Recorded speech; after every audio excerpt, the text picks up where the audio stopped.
Hello friends, inspire tutorials में आपका स्वागत है।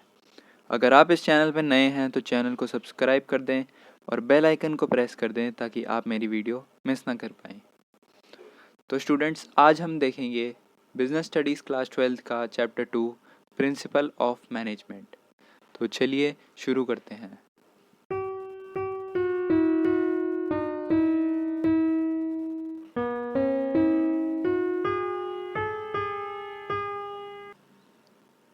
तो चलिए दोस्तों, सबसे पहले इस चैप्टर में हमें जानना है कि प्रिंसिपल क्या होता है। प्रिंसिपल होता है एक सिद्धांत। A principle is a fundamental statement of truth that provides guidance to thought and action. Principle वो है, प्रिंसिपल क्या है? प्रिंसिपल एक फंडामेंटल स्टेटमेंट है, मतलब एक सिद्धांत है सच्चाई का, जो गाइडेंस प्रोवाइड करता है हमारे विचार को और हमें जो करना है उसको, हमारे एक्शन को। अब देखते हैं what are principles of management. Management के क्या प्रिंसिपल्स हैं, मैनेजमेंट के क्या सिद्धांत हैं। मैनेजमेंट के जो सिद्धांत हैं वो ब्रॉड और जनरल गाइडलाइंस हैं मैनेजरियल डिसीजन मेकिंग में और बिहेवियर में। मैनेजमेंट का जो डिसीजन होता है और जो बिहेवियर होता है, प्रिंसिपल ऑफ मैनेजमेंट उसी की ही ब्रॉड और जनरल गाइडलाइंस हैं। They guide the practice of management. जो मैनेजमेंट की प्रैक्टिस को हमें गाइड करते हैं प्रिंसिपल्स ऑफ मैनेजमेंट। अब देखते हैं nature of principal of management. Nature क्या है इनका? The nature of principal of management can be described in the following points. First जो आता है हमारा वो है universal applicability, that is they can be applied in all types of organisations. ये हर जगह एप्लीकेबल है, ऐसी कोई भी जगह नहीं है जहाँ पे एप्लीकेबल ना हो। किसी भी ऑर्गेनाइजेशन में एप्लीकेबल है, किसी भी बिजनेस में एप्लीकेबल है, एज वेल एज कोई बिजनेस नहीं है जो नॉन प्रॉफिट ऑर्गेनाइजेशंस हैं उसमें भी एप्लीकेबल है। स्मॉल हो या लार्ज एंटरप्राइज हो, सब में एप्लीकेबल है।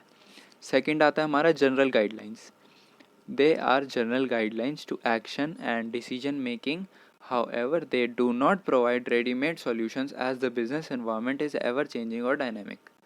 ये जो है वो जनरल गाइडलाइंस है एक्शंस की, डिसीजन मेकिंग को ये जनरल गाइडलाइंस देता है principle of management making. However they do not provide readymade solutions, ये सॉल्यूशन प्रोवाइड नहीं करता, लेकिन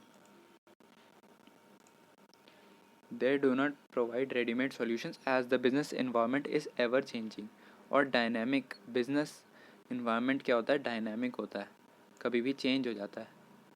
तो ये किसी भी चीज़ का रेडीमेड सॉल्यूशन प्रोवाइड नहीं करती। Formed by practice and experimentation. ये जो प्रिंसिपल्स फॉर्म हुए हैं ना प्रिंसिपल मैनेजमेंट के, ये जो फॉर्म हुए हैं वो प्रैक्टिस से फॉर्म हुए हैं और एक्सपेरिमेंटेशन से फॉर्म हुए हैं। प्रैक्टिस मतलब इस पे प्रैक्टिस करी गई है बहुत और इस पे एक्सपेरिमेंट्स करे गए हैं। They are developed after through thorough research work on the basis of experiences of managers. जो मैनेजर्स पहले रह चुके हैं उनके एक्सपीरियंसेस पे डेवलप हुआ है। अगला है flexible. Principle of management are flexible, जो कि चेंजेस को अडॉप्ट कर सकते हैं, चेंजेस मॉडिफाई कर सकते हैं अपने अंदर मैनेजर्स के द्वारा। मैनेजर्स प्रिंसिपल्स को अपने द्वारा अडॉप्ट भी कर सकते हैं और इसको मॉडिफाई भी कर सकते हैं as per demand of the situation, जो उनकी सिचुएशन डिमांड करेगी, क्योंकि ये है मैन मेड प्रिंसिपल्स, इन्होंने मैन में बनाया है, कोई गॉड ने नहीं बनाया इसको। अगला है मेनली बिहेवियरल।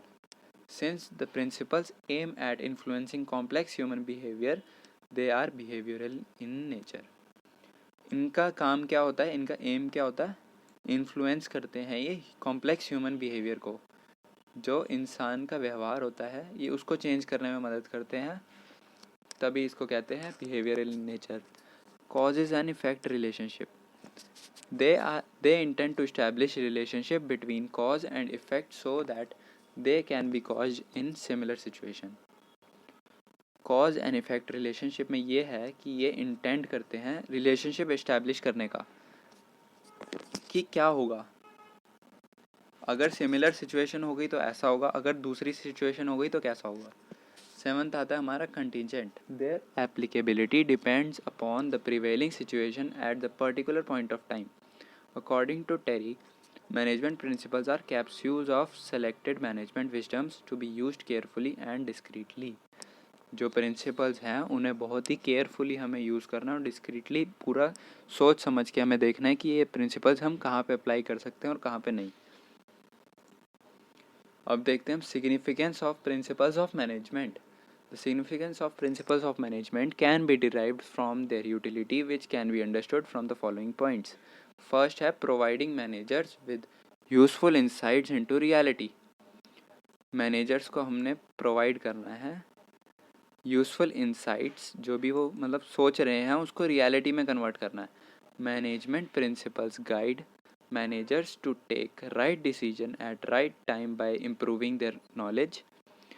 ये प्रिंसिपल्स मैनेजर्स को हेल्प करते हैं राइट डिसीजंस लेने के लिए और उनकी नॉलेज गेन करने के लिए, उनकी एबिलिटी और उनकी अंडरस्टैंडिंग को बढ़ाने के लिए, जो कि उनके वेरियस मैनेजरियल सिचुएशंस और सर्कमस्टांसेस में उनके काम आएगी। ठीक है फ्रेंड्स।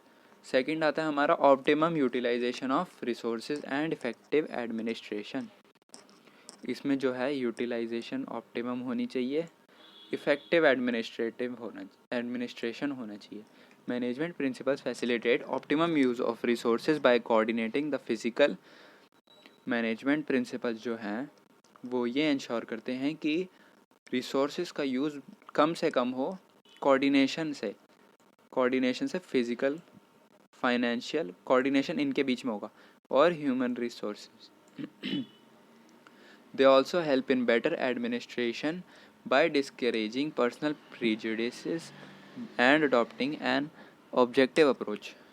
ये ऐसे भी मदद करते हैं कि बेटर एडमिनिस्ट्रेटिव में मदद करते हैं, हमारी पर्सनल प्रेजुडिसेस को डिस्करेज करते हैं ये, और ऑब्जेक्टिव अप्रोच को अडॉप्ट करने में हमारी हेल्प करते हैं। थर्ड है scientific decision based on management principle tend to be more realistic, balanced and free from personal bias. Decision जो होते हैं इसमें वो मैनेजमेंट प्रिंसिपल पे बेस्ड होते हैं, तो ये ज़्यादा रियलिस्टिक भी होते हैं, असलियत इनमें बहुत ज़्यादा होती है, ये बैलेंस्ड होते हैं और किसी के भी बिहाफ पे नहीं होते, ये पर्सनल बायस्ड नहीं होता है। साइंटिफिक उस पर होता है अपने प्रिंसिपल्स, मतलब किसी भी पर्सनल बंदे को किसी भी उस पर इन्फोर्स नहीं होता है। फोर्थ आता है हमारा meeting the changing environmental requirements. Management principle provide an effective and dynamic leadership and help the organisation to implement the changes. जो भी इन्वायरमेंटल चेंजिंग होता है, जैसे डायनामिक इन्वायरमेंट है हमारा जो कि चेंज होता रहता है, तो मैनेजमेंट प्रिंसिपल्स प्रोवाइड करते हैं कि इफेक्टिव और डायनामिक लीडरशिप जो कि मैनेजर्स को हेल्प करती है चेंजेस करने में, जो कि ऑर्गेनाइजेशन को इफेक्टिव बना सके। अगला आता है हमारा fulfilling social responsibility. Principles of management not only help in achieving organizational goals but also guide managers in performing social responsibility. जो मैनेजमेंट के प्रिंसिपल्स हैं वो सिर्फ ऑर्गेनाइजेशनल गोल्स को अचीव करने में मदद नहीं करते, वो गाइड करते हैं मैनेजर्स को अपने सोशल रिस्पॉन्सिबिलिटी की तरफ भी गाइड करते हैं, जैसे कि इक्विटी और फेयर रेम्यूनरेशन, मतलब सबको बराबर रेम्यूनरेशन मिले। सिक्स्थ आता है हमारा management training, education and research. Management principles are helpful in identifying the areas in which existing and future management should be trained. जो प्रिंसिपल्स हैं हमें मदद करते हैं जो कि फ्यूचर मैनेजमेंट्स को कैसे ट्रेन किया जाए। They also provide the basis for future research. ये एक बेसिस प्रोवाइड करते हैं कि फ्यूचर में हम इसमें क्या रिसर्च कर सकते हैं। अब देखते हैं Fayol principles of management. Fayol कौन था, चलो उसके बारे में जान लेते हैं पहले। हेनरी फ्योल 1841 में इसका जन्म हुआ था और 1925 में इसकी डेथ हुई थी। इसने डिग्री अपनी ली थी माइनिंग इंजीनियरिंग में और ज्वाइन किया था इसने French mining company in 1860 as a engineer. He rose to position of managing director in 1988। When the company was on the verge of bankruptcy, he accepted the challenge and by using rich and broad administrative experience, he turned the fortune of the company. इसने अपने administrative experience से जो bank corrupt होने वाली थी company, उसको मतलब पूरा पलट दिया और उसके प्रॉफिट्स आने लग गए। For his contribution he is well known as the father of general management. इसने ऐसी मैनेजमेंट करी अपने कंपनी में कि इसकी पूरी कंपनी की काया पलट हो गई और ये कंपनी प्रॉफिट्स में आ गई। अब देखते हैं principles of management developed by Fayol. First है डिवीजन ऑफ वर्क। ये इंपॉर्टेंट टॉपिक है, इसके साथ साथ नोट्स बना लें। फर्स्ट आता है हमारा division of work. Work is divided in small tasks, jobs, and each work is done by a trained specialist which leads to greater efficiency। जो वर्क है वो डिवाइड हो स्मॉल टास्क में, पूरा जैसे बहुत बड़ा काम है उसको छोटे छोटे टास्क में अलग अलग लोगों को वो दिया जाए, असाइन किया जाए। जो उससे पता क्या होगा, उससे आएगी हमारे पास ग्रेटर एफिशिएंसी आएगी, स्पेशलाइजेशन आएगी उस काम में, इंक्रीज्ड प्रोडक्टिविटी इंक्रीज होगी और रिड्यूस होगा अननेसेसरी वेस्टेज एंड मूवमेंट्स। जो जो फालतू के इधर उधर की वेस्टेज होती है, जैसे हमें जो भी काम में वेस्टेज होती है और मूवमेंट्स जो भी फालतू के होते हैं बिजनेस में। सेकंड है अथॉरिटी एंड रिस्पॉन्सिबिलिटी। अथॉरिटी का मतलब क्या होता है? Authority means power to take decision and responsibility means obligation to complete the job assigned on time. Authority का मतलब ये है कि जो अथॉरिटी का मतलब है कि पावर टू टेक डिसीजन, आप डिसीजन लेने की पावर है आपके पास। और रिस्पॉन्सिबिलिटी का मतलब ये है कि आपके पास एक ऑब्लिगेशन है। ऑब्लिगेशन का मतलब रिस्पॉन्सिबिलिटी, रिस्पॉन्सिबिलिटी का मतलब ऑब्लिगेशन, कि आपको जो काम दिया हुआ है वो कंप्लीट करना है अपने टाइम पे। Authority and responsibility should go hand in hand. इसका मतलब ये है कि अथॉरिटी जो है और रिस्पॉन्सिबिलिटी है वो साथ साथ चलने चाहिए। Mayor responsibility without authority makes an executive less interested in discharging his duty. अगर रिस्पॉन्सिबिलिटी है उसके पास और अथॉरिटी नहीं है तो उसका मन नहीं करेगा काम करने का, कोई भी वो ड्यूटी करने का उसका मन नहीं करेगा। Similarly giving authority without assign responsibility makes him arrogant. मतलब हमने उसको अथॉरिटी दे दी और कोई रिस्पॉन्सिबिलिटी नहीं दी तो उसमें घमंड आ जाएगा, वो बस सब पे ऑर्डर चलाएगा। And there is fear of misuse of power, वो अपनी पावर का मिसयूज भी कर सकता है। थर्ड है discipline. Discipline is the obedience to organisational rules. Organisational rules जो भी बनाए गए हैं उसका पालन करना बाय द सबऑर्डिनेट्स, जो भी उसके सबऑर्डिनेट्स हैं। Discipline requires good supervisors at all levels. इसके लिए डिसिप्लिन जो मेंटेन करना है अपनी ऑर्गेनाइजेशन में उसके लिए गुड सुपरवाइजर्स चाहिए ऑल लेवल्स पे, हर लेवल पे। क्लियर एंड फेयर एग्रीमेंट्स, वो जो भी हो उसके उनके बीच में फेयर एग्रीमेंट्स हो, सबके सामने हो। और जुडिशियस एप्लीकेशन ऑफ पेनल्टीज, अगर कोई डिसिप्लिन को फॉलो नहीं कर रहा है तो पेनल्टी भी हो। फोर्थ आ जाता है unity of command. It implies that every worker should receive orders and instructions from one superior only। इसका मतलब ये है कि कोई भी जो काम कर रहा है, कोई भी वर्कर है, उसको ऑर्डर सिर्फ एक ही सुपरवाइजर दे, सुपीरियर जो उसके ऊपर है। अगर बहुत सारे उसको काम देंगे तो वो नहीं कर पाएगा, otherwise it will create confusion, conflict, disturbance and overlapping of activities. इसका यही मतलब है कि उसके बीच में कन्फ्यूजन हो जाएगी उसके दिमाग में कि कौन सा काम पहले करे, कन्फ्लिक्ट हो जाएगा कि इसका काम किया इसका नहीं किया, डिस्टर्ब हो सकता है और ओवरलैपिंग ऑफ एक्टिविटीज हो सकता है, जैसे किसी ने पहले कर दिया और उसने भी कर दिया। फिफ्थ आता है हमारा unity of direction. Each group of activities having the same objective must have one head and one plan. जो भी ग्रुप होता है एक्टिविटीज करने का, उसमें वन हेड और वन प्लान होना चाहिए, उनके बीच में एक ही प्लान होना चाहिए और उनका वन हेड होना चाहिए। तो ये इंश्योर करता है unity of action and coordination हो रहा है उनके बीच में या नहीं। सिक्स्थ आता है हमारा subordination of individual interest to general interest. The interest of an organisation should take priority over the interest of any individual employ according to Fayol.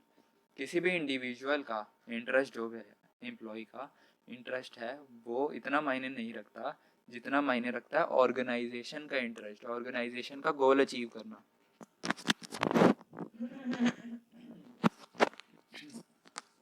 Seventh आता है हमारा remuneration of employees. The overall pay and compensation should be fair to both employees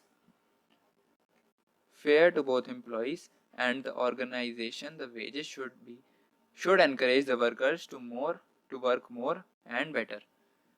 The overall pay and compensation should be fair. जो भी पे हो, remuneration हो, वो fair होना चाहिए हर एम्प्लॉय के लिए, और जो वेजेस हैं वो एनकरेज करनी चाहिए वर्कर्स को काम ज़्यादा करने के लिए, ज़्यादा और अच्छा करने के लिए। आगे देखते हैं अब सेंट्रलाइजेशन एंड डिसेंट्रलाइजेशन, ये क्या होता है, चलो देखते हैं। Centralisation means concentration of decision making authority in few hands at top level. Centralization means concentration of decision, एक ही बंदे के पास पावर है सबसे टॉप लेवल पे। अथॉरिटी, डिसीजन मेकिंग अथॉरिटी जो है, मतलब अथॉरिटी ऑफ मेकिंग डिसीजंस, उसके पास पावर है डिसीजन लेने की सबसे टॉप लेवल पे। और डिसेंट्रलाइजेशन का मतलब क्या होता है, डिस्ट्रीब्यूशन ऑफ पावर। उसमें एक बंदे के, सेंट्रलाइजेशन में एक बंदे के पास पावर होती है जो कि टॉप लेवल पे होता है, और डिसेंट्रलाइजेशन में डिस्ट्रीब्यूट हो जाती है पावर हर लेवल पे ऑफ मैनेजमेंट के। Both should be balanced as no organisation can be completely centralised और कम्प्लीटली बी डिसेंट्रलाइज्ड। हर मैनेजमेंट में ये बैलेंस होना चाहिए, कोई ऑर्गेनाइजेशन ऐसी नहीं है जिसमें सेंट्रलाइज्ड, पूरा सेंट्रलाइज में वो होता है और पूरा डिसेंट्रलाइजेशन होता है, ऐसी कोई भी नहीं है। नाइन्थ होता है scalar chain. The formal lines of authority between superiors and subordinates from the highest to the lower ranks is known as a scalar change. Scalar chain, जो फॉर्मल लाइन ऑफ अथॉरिटी है, जो authority ऊपर से नीचे तक लेके आ रही है, जैसे फर्स्ट में है डायरेक्टर है, उसके नीचे मैनेजर है, उसके नीचे सुपरवाइजर है, उसके नीचे वर्कर्स है, तो इसको कहते हैं हम scalar chain. This chain should not be violated but in emergency employees at the same level can contact. जो एम्प्लॉयज सेम लेवल पे हैं, जैसे वर्कर्स आपस में कॉन्टैक्ट कर सकते हैं और मैनेजर्स आपस में कॉन्टैक्ट कर सकते हैं, सुपरवाइजर आपस में कॉन्टैक्ट कर सकते हैं, उसको कहते हैं गैंग प्लैंक। 10th हमारा आता है order. A place for everything and everyone and everything and everyone should be in its designated place. जो चीज़ जिसके लिए है वो उसी चीज़ पे मिलनी चाहिए। जैसे हमने कोई भी चीज़ किसी भी जगह पे रखी, हमें उसी जगह से उठा के उसको दोबारा वहीं रखना है, ताकि people and material must be in suitable places at appropriate time for maximum efficiency. People और material must be in suitable places, मतलब जो जो लोग और जो जो मटेरियल जहाँ जहाँ है वो वहीं होना चाहिए उस टाइम पे, जिस टाइम पे जिसकी ज़रूरत है, तभी मैक्सिमम एफिशिएंसी आ पाएगी। अगला है equity. The working environment of an organization should be free from all forms of discrimination. जो वर्किंग होता है इन्वायरमेंट ऑर्गेनाइजेशन के अंदर, उसके अंदर कोई भी डिस्क्रिमिनेशन नहीं होना चाहिए। और जो principles of justice and fair play should be followed. Justice और फेयर प्ले के प्रिंसिपल फॉलो होने चाहिए। No worker should be unduly favoured और पनिश्ड। कोई भी वर्कर जो है वो सुपरवाइजर के द्वारा फेवर नहीं होना चाहिए, ना कि पनिश होना चाहिए, नहीं तो फिर इक्विटी फॉलो नहीं हो रहा। मतलब 12th है stability of personal. After being selected and appointed by rigorous procedure, the selected person should be kept at the post of minimum period decided to show results. मतलब जो भी अपॉइंट हुआ employ, जो कि उसने रिगरस एडमिशन प्रोसेस उसने follow किया है, तो वो उतने कम से कम टाइम के लिए सेलेक्ट हो जब तक के लिए उसको रिजल्ट्स ला पाए वो। 13 है initiative. Worker should be encourage to develop and carry out their plans for improvement. Initiative for improvements, worker should be encouraged, worker को प्रोत्साहन मिलना चाहिए डेवलप करने के लिए, उसका जो प्लान है, जो उसने प्लान बनाए हैं उनको कैरी आउट करने के लिए और उसमें इम्प्रूवमेंट्स लाने के लिए। Initiative means taking the first step with self motivation. Initiative का मतलब होता है पहला स्टेप लेना सेल्फ मोटिवेशन की तरफ। सेल्फ मोटिवेशन का मतलब यहाँ से यही है कि वो एनकरेज होने चाहिए डेवलप करने के लिए, कैरी आउट करने के लिए उनके प्लान्स। ठीक है, अगला आता है esprit de corps. Management should promote team spirit. Esprit de corps का मतलब ये लास्ट है, और इसका मतलब यही है कि टीम स्पिरिट होनी चाहिए, उनके बीच में यूनिटी होनी चाहिए, हार्मनी होनी चाहिए, उनके बीच में लड़ाई नहीं होनी चाहिए। Management should promote a team work, उनके बीच में टीम वर्क होना चाहिए, टीम स्पिरिट, यूनिटी, हार्मनी। अब आता है टेलर्स साइंटिफिक मैनेजमेंट। टेलर ने जो जो बताया था प्रिंसिपल्स हैं जो जो साइंटिफिक मैनेजमेंट के, वो देखते हैं। अब जान लेते हैं थोड़ा सा टेलर के बारे में। फ्रेडरिक विंस्लो टेलर, जो कि बॉर्न हुआ था 1956 में और उसकी डेथ हुई थी 1915 में। वो एक पर्सन था within very short duration, मतलब rose from ranks from ordinary apprentice to chief engineer. इतने शॉर्ट टाइम में 1878 से 1884 तक वो इतना राइज हो गया टू चीफ इंजीनियर इन, वो चीफ इंजीनियर बन गया मिडवेल स्टील कंपनी यूएसए का। Taylor conducted a number of experiments and came to conclusion that workers were producing much less than the target standard task, जो उसका task दिया जा रहा था उससे बहुत कम प्रोड्यूस कर पा रहे थे workers. Also both the parties, management and workers, are hostile towards each other. He gave a number of suggestions to solve this problem and correctly propounded the theory of scientific management to emphasize the use of scientific approach. वो लेके आया एक scientific approach in the managing and enterprises instead of hit and trial method. For his contributions he is well known as father of scientific management. इसकी जो जो इसने contribute किया इसी की वजह से आज जाना जाता है father of scientific management. Scientific management attempts to eliminate wastes to ensure maximum production at minimum cost. इसने ऐसे एक्सपेरिमेंट किए कि इसने सबको एलिमिनेट कर दिया, जिसकी वजह से हमारा प्रोडक्ट वो फाइनल रिजल्ट नहीं आ पा रहा था। अब बाद में क्या हुआ, इसने एलिमिनेट कर दिए waste to ensure maximum production at minimum cost. तो आओ इसके प्रिंसिपल्स देखते हैं। Principles of scientific management, first है science not rule of thumb. There should be scientific study and analysis of each element of a job in order to replace the old rule of thumb approach or hit and miss method. We should be constantly experimenting to develop new techniques. हमें मतलब कोई भी हमारे पास management का principal है तो हमें उस पर टिके नहीं रहना है, हमें अपना भी एक्सपेरिमेंट करना है कुछ अपने बिजनेस में।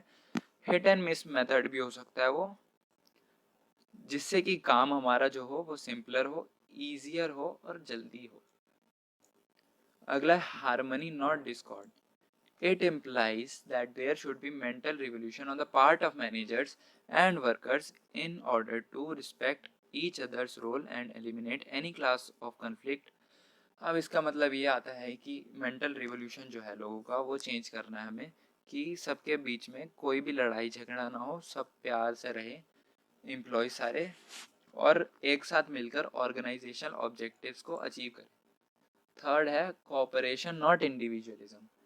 इसमें तो नाम से ही समझ आ रहा है कि कोऑपरेशन रखना है, अकेले काम नहीं करना है, टीम वर्क में काम करना है। It is an extension of the principle of harmony not discord, where by constructive suggestions of workers should be adopted and they should not go on strike. Cooperation करें, वो कोई भी स्ट्राइक पे ना जाए, as both management and workers share responsibility and perform together. ये इसमें coordination होना चाहिए, अकेले काम ना करे कोई भी, कोऑर्डिनेशन में काम करे, ग्रुप एक्टिविटी करे गोल्स को अचीव करने के लिए। अगला है हमारा, इसका लास्ट प्रिंसिपल है development of each and every person to his और her greatest efficiency and prosperity. हमें ऐसे डेवलप करना है पर्सन को कि वो एफिशिएंट हो सके और ग्रेटर प्रॉस्पेरिटी को अचीव कर सके। It employs development of competencies of all persons of an organization after their scientific selection and assigned work suited to their temperament and abilities.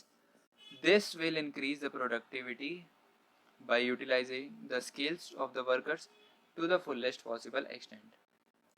ये क्या करेगा, ये इंक्रीज करेगा प्रोडक्टिविटी को, जो कि लोगों की स्किल्स हमने डेवलप करी है उसको यूटिलाइज करेंगे और वर्कर्स जो हैं वो फुलेस्ट पॉसिबल एक्सटेंट तक पहुंच सकते हैं, मैक्सिमम रिजल्ट्स अचीव कर सकते हैं। अगला आता है techniques of scientific management. First है functional foremanship. Functional foremanship is a technique in which planning and execution are separated. There are 8 types of specialized professionals, 4 each under planning and execution, who keep a watch on all workers to extract optimum performance. Planning in charges में आता है, पहला आता है route clerk. To specify the exact sequence and route of production. ये route clerk क्या करता है, वो चेक करता है कि जो सीक्वेंस है वो सही रहे और जो रूट है प्रोडक्शन का वो सही चले। Instruction card clerk is responsible for drafting instruction for the workers. यह रिस्पॉन्सिबल है इंस्ट्रक्शन बनाने के लिए वर्कर्स के लिए, यही बताता है कि तुम्हें क्या क्या करना है। Time and cost clerk to prepare time and cost sheet for the job. ये बताता है कितना टाइम काम करना है और उसके कितने पैसे मिलेंगे। Shop disciplinarian to ensure discipline and enforcement of rules and regulations among the workers. ये इंश्योर करता है कि डिसिप्लिन हो और जो रूल्स एंड रेगुलेशंस एनफोर्स हो रहे हो वर्कर्स के बीच में। प्रोडक्शन इंचार्जेस, वो थे प्लानिंग इंचार्जेस, अब ये हैं प्रोडक्शन इंचार्जेस। फर्स्ट आता है हमारा gang boss. Gang boss is responsible for keeping tools and machines ready for operation. इसका काम ये होता है कि जो जो टूल्स हमारे पास अवेलेबल हैं और मशीन्स अवेलेबल हैं वो रेडी रहें हमेशा काम करने के लिए। सेकेंड है स्पीड बॉस, ये रिस्पॉन्सिबल है टाइम के लिए और एक्यूरेट कंप्लीशन ऑफ जॉब, मतलब जो भी जॉब है वो टाइम पे कंप्लीट हो और उसका एक्यूरेटली कंप्लीट हो। थर्ड है रिपेयर बॉस, कोई भी ख़राब हो जाए मशीन या टूल उसको रिपेयर कराने के लिए होता है। और फोर्थ होता है inspector to check quality of work, जो भी वर्क हो रहा है उसकी क्वालिटी चेक करने के लिए होता है एक इंस्पेक्टर। अगला आता है standardisation and simplification of work. Standardisation refers to developing standards for every business activity, where as standardisation का मतलब होता है स्टैंडर्ड सेट करना। कोई भी कंपनी होता है उसके स्टैंडर्ड सेट होते हैं, मतलब वो इस क्वालिटी से नीचे नहीं आते हैं। Where simplification refers to elimination. Simplification का मतलब होता है elimination superfluous variety of product और services. It results in saving of cost. अगर हमने निकाल दिया फालतू की चीज़ों को तो उससे हमारा कॉस्ट सेव होगा, लेबर का कॉस्ट सेव होगा, मशीन का कॉस्ट सेव होगा और टूल्स का कॉस्ट सेव होगा। It leads to fuller utilisation of equipment and increase in turnover. इससे हमारी टर्नओवर इंक्रीज होगी। थर्ड है मेथड स्टडी। मेथड स्टडी का मतलब क्या है, चलो देखते हैं। The objective of method study is to find out one best way of doing the job to maximise efficiency. Method study का मतलब ये है कि एक ऐसा जरिया देखना जिससे काम हमारा मैक्सिमम हो, मैक्सिमम एफिशिएंसी आए, यूज़ ऑफ मटेरियल्स हो जिसमें पूरा मैन पावर यूज़ हो रहा हो और कैपिटल अच्छे से यूज़ हो रही हो। फर्स्ट है which technique of scientific management is being violated here. Functional foremanship जो है वो यहाँ पे फॉलो नहीं होती है। सेकेंड है राइट, ये नहीं पढ़ना है। फोर्थ है मोशन स्टडी।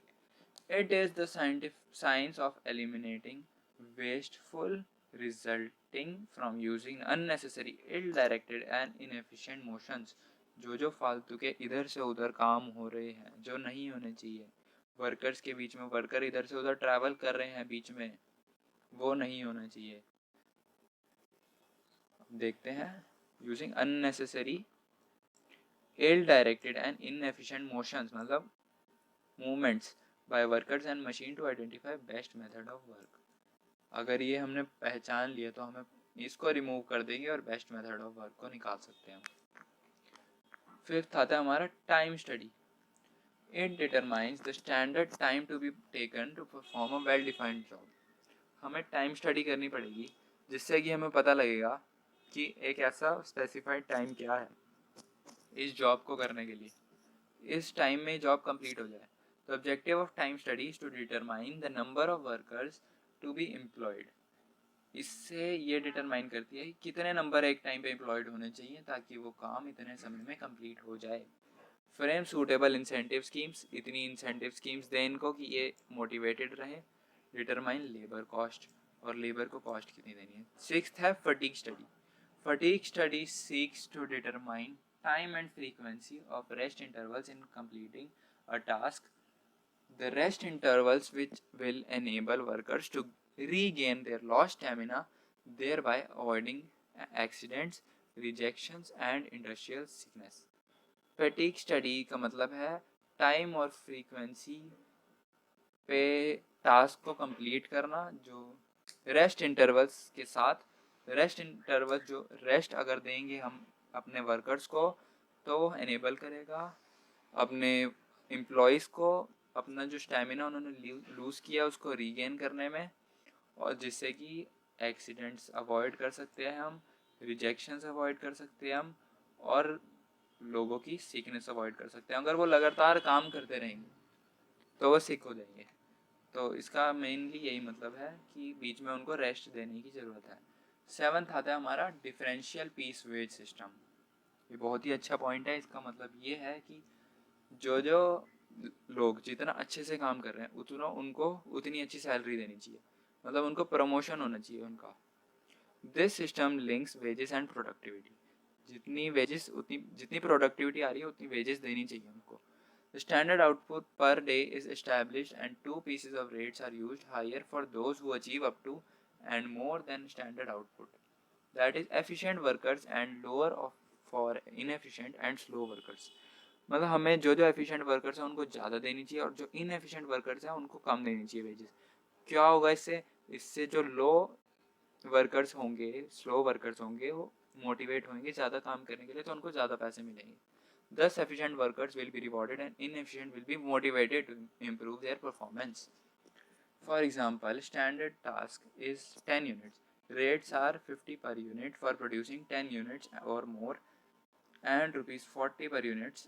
जिसने 10 से ऊपर बना लिया उसको 50 रुपये पर यूनिट मिलेंगे और जिससे 10 से कम बनाए उसको 40 रुपये पर यूनिट मिलेंगे। ए ने प्रोड्यूस करे 11 तो उसको मिले 550। 11 एज पर 50, उसको 50 मिले क्योंकि उसने 10 से ज़्यादा बना लिया। अब बी है उसने बनाया 9 तो उसको मिलेंगे 40 क्योंकि उसने कम किया। तो जो डिफरेंस है 190 रुपीज़ का वो मोटिवेट करेगा बी को ताकि वो बढ़िया परफॉर्म करे। आगे है हमारा 8th जो कि है मेंटल रिवोल्यूशन। ये हमने पहले भी देखा था। मेंटल रिवोल्यूशन लाए एटीट्यूड इससे चेंज होगा वर्कर्स का, और जो भी कॉपरेशन है वर्कर्स हमें पूरा कोऑपरेट करेंगे। Management should create pleasant working conditions. Pleasant working conditions होनी चाहिए वहाँ पे। Workers should work with devotion and loyalty. Workers पूरी डिवोशन के साथ काम करें वहाँ पे, पूरी लॉयल रहें अपने काम के लिए, इंस्टेड ऑफ फाइटिंग ओवर, या तो वो मतलब फाइट ना करें प्रॉफिट्स की, वो बस एक चीज़ पे फोकस करें। किस चीज़ पे? अपने काम पे और प्रॉफिट्स पूरे ऑर्गेनाइजेशन के गोल अचीव करने के लिए। अब देखते हैं comparison between Fayol and Taylor. Basis है फेयोल इधर है, टेलर इधर है। अब पहला बेसिस है nature base on the basis of nature of research he developed the theory of functional management और मैनेजमेंट प्रोसेस। फेयोल जो है उसने डेवलप करी थ्योरी फंक्शनल मैनेजमेंट की और मैनेजमेंट प्रोसेस की। टेलर ने साइंटिफिक मैनेजमेंट की, तो हमने पढ़ लिया concern. His principle are concern with management efficiency. उसके जो प्रिंसिपल्स हैं वो मैनेजमेंट की एफिशिएंसी इंक्रीज करने के लिए बने गए हैं, और जो टेलर के प्रिंसिपल्स हैं वो कंसर्न है वर्कर्स की एफिशिएंसी के लिए, जो कि लोग उसमें काम कर रहे हैं ना उसकी एफिशिएंसी इंक्रीज कर। फ्योल में जो मैनेजर्स हैं उसकी एफिशिएंसी इंक्रीज कर रहा है। थर्ड है level. He designed principles of top level of management. Fayol ने जो प्रिंसिपल्स बनाए हैं वो है टॉप लेवल मैनेजमेंट के, और जो टेलर ने बनाए हैं वो है लोअर लेवल। फोकस। फ्योल का फोकस था improving overall administration by observing certain principles was his main focus. Overall administration को इसने मेन फोकस पे रखा और उसी के लिए प्रिंसिपल, उसी के बेसिस पे प्रिंसिपल्स डेवलप करे। टेलर ने इंक्रीज करा प्रोडक्टिविटी थ्रू वर्क सिंप्लीफिकेशन। उसका मेन फोकस था काम को सिंप्लीफाई करना ताकि लोग उसको आराम से कर सकें। फिफ्थ है personality. He developed the personality of a researcher and practitioner and was a father of general management. वो पर्सनैलिटी ऑफ अ रिसर्चर थी, उसने रिसर्च करी थी इसके बारे में। ही डेवलप्ड, और टेलर जो था he developed the personality of scientist, जिसने साइंटिफिक मैनेजमेंट का जो फादर कहलाया जाता है। अब आगे देखते हैं मेजर कंट्रीब्यूशन किसका था, मतलब मेजर कंट्रीब्यूशन दोनों का क्या क्या था। His main contribution was to produce a systematic theory of management. उसका मेन कंट्रीब्यूशन ये था कि प्रोड्यूस कर सके वो थ्योरी ऑफ सिस्टमैटिक, जो है बिल्कुल सिस्टमैटिक हो, theory of management with the help of 14 principle जो उसने डेवलप किए हैं जनरल मैनेजमेंट के। जो फ्योल का था, he provided on the basis of accomplishment on the production line with the help of scientific techniques and management। उसका contribution ये था कि उसने काम का जो था वो अकम्प्लिशमेंट प्रोडक्शन का वो अचीव किया। अगला आता है हमारा human element. He gave due emphasis to human elements by suggesting principles like equity, initiative, fair remuneration, etc। इसने क्या बोला, इसने ह्यूमन एलिमेंट को प्रायोरिटी रखी कि इनको इक्वालिटी रखो इनके बीच में, इन इनिशिएटिव, फेयर रेम्यूनरेशन दो। उसने ग्राउंड कर दिया ह्यूमन एलिमेंट को, टेलर ने एम्फोसाइज किया प्रोडक्टिविटी पे।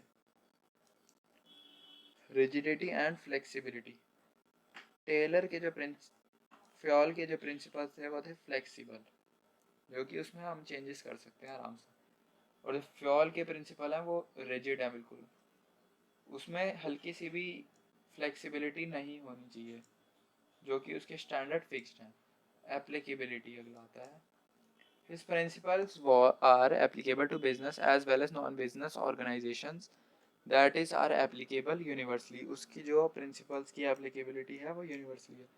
और जो टेलर के principles हैं, his principles are applicable to production and manufacturing, that is applicable to specific situation। इसके principles हर जगह applicable नहीं है, specific situations पे हैं। 10th आता है हमारा unity of command। He strictly followed this principle, that is one boss for one employee। एक एम्प्लॉय का एक ही बॉस होना चाहिए, उसको एक ही तरफ से इंस्ट्रक्शंस आनी चाहिए, ये फ्योल का मानना था। और टेलर का क्या मानना था, चलो देखते हैं। He did not follow this principle, instead he insisted of minimum 8 bosses। उसने कहा मिनिमम 8 बॉसेस तो होंगे ही होंगे, ठीक है। तो दोस्तों आज की वीडियो में बस इतना ही। अगर आपको वीडियो अच्छी लगी हो तो लाइक कर देना, अपने फ्रेंड्स के साथ शेयर कर देना और इस चैनल को सब्सक्राइब कर देना, ताकि मैं जो जो नई वीडियोस डालूं आप सबसे पहले देख सको। Thank you so much guys.